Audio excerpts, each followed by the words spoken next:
Welcome back to a special spooky episode of Claims and Sustains. Today we're counting down the 6 scariest things about contracting with the federal government. From cursed flowdowns and enforcement nightmares, these are the moments that haunt even the bravest contractors. So grab your flashlight and your FAR binder and let's walk through the procurement haunted house. The first is flowdowns, the curse that you can't escape. It always starts with a subcontract that seems simple enough until you get to a page that looks like it's full of flowdowns, and it turns out that it's 60 pages full of flowdowns because clauses can be incorporated by reference. Or it's a purchase order with tiny print at the bottom that links to a page with 60 pages of flowdowns. And prime contractors, or even your CO, might try to tell you, don't worry, they're self-deleting, don't worry about them. And that's where so many of these problems come in. There's no such thing as a self-deleting flowdown clause. And so while it might be a nightmare to actually go through clause by clause, and nobody has time for that, you're going to want to make sure that the parties are on the same page about what's in and what's out before you actually sign that contract. And once you survive the flowdowns, the next monster waiting for you is the government's idea of, quote, unlimited rights. Which brings us to number 5 on our list, data rights, when unlimited isn't a compliment. Few phrases strike fear like DFARS 252.227-7013. You built something innovative, proprietary, and expensive, and then the clause appears in your contract, quietly lurking. One missed marking, one unprotected deliverable, and suddenly the government has unlimited rights to your hard-earned intellectual property. That means they can reproduce it, they can distribute it, even hand it to another contractor, and you can't do a thing about it. It's the GovCon equivalent of accidentally posting your source code on GitHub. And the scariest part? You may not realize it happened until years later, when your unique technology shows up in a solicitation. So label your data, understand your rights, and train your team, because the government doesn't need to steal your IP, they just need you to forget the legend. And speaking of legends, there's nothing more chilling than a compliance program that looks great on paper, but died years ago. And that brings us to scary thing number 4, compliance programs, the haunted house of policies. Every contractor says they have a compliance program. The real question is whether it's alive. A living program means policies that evolve, training that happens more than once, and oversight that actually detects issues. But too often, the program is a ghost, a binder last updated during the Obama administration, haunting the SharePoint drive. You open it and you find an outdated hotline number, references to the wrong agency, or a code of ethics that's signed by people who no longer work here. It looks impressive until an auditor asks, when was your last risk assessment? And all you hear is the wind.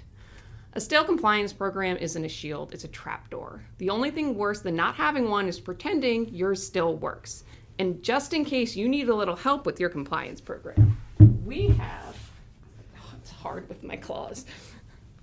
We have a great resource for you, the Seyfarth Government Contracts Compliance Handbook. And if you made it this far in the podcast and you email Teddie or me and say, I'm watching the podcast and I want the book, and you're the first person to email us, we will send you a free copy. An international bestseller for sure. So when the policies go quiet, as you just discussed, don't worry, you'll still be performing, even if you're supposed to be dead. Let's say you filed an REA or a claim. There's some kind of dispute that arises on the project, and you think surely you can pause performance while the dispute is pending. Wrong. Under FAR 52-233-1, the government tells you continue performance as directed. That means even if you're out of funding, you're missing deliverables, and you're halfway to litigation, you must keep going. It's the contracting version of just keep swimming, except you're in quicksand. The logic is that it keeps the mission moving. The reality is you're burning labor dollars in the dark, unsure if you'll ever recover them. And the clause doesn't care if it's reasonable. It just wants your timesheets. Because in the world of government contracting, performance never dies. It just gets modified. And this brings us to scary thing number 2, bid protest timelines, the clock that always wins. There's suspense, and then there's filing a GAO protest at 5:29 p.m. Whether it's 10 days from when you knew or should have known, and sometimes 5 days if you want to stay, the rules are unyielding. What's more, the rules are not even always entirely clear. Sometimes the business day ends at 4:30, depending on the agency. Sometimes receiving an award notice after business hours still starts your clock to request a debriefing. And if you're bringing a pre-award protest to the agency's failure to postpone the proposal deadline can start your clock to challenge the agency's adverse action at GAO. So plan early and triple check your filing deadlines. And if you miss that deadline, well, you may find yourself explaining things to an even scarier audience. And that brings us to the most scary thing about contracting with the federal government: government enforcement, the final horror.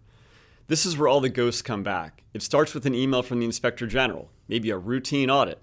Then comes the subpoena, the request for documents, the phrase, potential False Claims Act exposure. Suddenly, every invoice you've ever billed feels suspect. Every internal email sounds incriminating. The walls close in and you realize you've entered the scariest clause of all: accountability. Government enforcement isn't about one mistake, it's about patterns. That's why self-disclosure, ethics training, and documentation are not optional. They're armor. If you ever face enforcement, honesty, preparation, and early engagement are your best defense. Because in this story, the monster isn't the government, it's complacency. And that, dear listeners, is why we keep the lights on and counsel close. So there you have it. Six GovCon horrors to keep your compliance heart beating through Halloween. From the dinosaur and the mountain lion here at Claims and Sustains, we wish you a safe, spooky, and regulation-compliant holiday.